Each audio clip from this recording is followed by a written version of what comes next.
তো hello everyone, কেমন আছেন সবাই? আশা করি সকলে অনেক অনেক ভালো আছেন। আমিও আপনাদের দোয়ায় অনেক অনেক ভালো আছি। তো আমি আজকে যে জিনিসটা আপনাদের মাঝে শেয়ার করতে যাচ্ছি, ওই জিনিসটা হচ্ছে আমার পিছনের অবস্থাগুলো একটু দেখুন। আমার পিছনে ওই যে আমার পিছনের যে ইয়েটা, ওইটা একটু বড় একটা পাহাড়। ওই বড় পাহাড়টা হচ্ছে একেবারে ডুবে গেছে, মেঘে ভরে গেছে। মনে হচ্ছে ওইটা একটা ডিপ, ছোট্ট একটা ডিপ, চারিদিকে পানি আর পানি এরকম।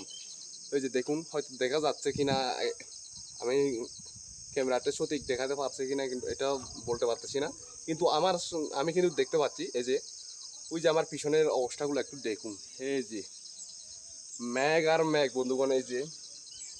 তো আপনারা যদি এই মেঘের দৃশ্যগুলা যদি দেখতে চান, তাহলে অবশ্যই এক্ষুনি চলে আসুন আমাদের সাজেক ভ্যালিতে। এই সময় প্রচুর পরিমাণে মেঘ হচ্ছে। দেখুন মেঘগুলা, আমি আর কি বলবো, দেখুন আপনাদেরকে একটু দেখাই। এই যে অবস্থা দেখুন, মেঘের অবস্থাগুলো একটু দেখুন। এই যে আমি যে দ্বীপটার কথা বলছিলাম, এই যে এই দ্বীপটা, এটা মনে হচ্ছে, আমি একটু জুম করে দেখাই আপনাদেরকে।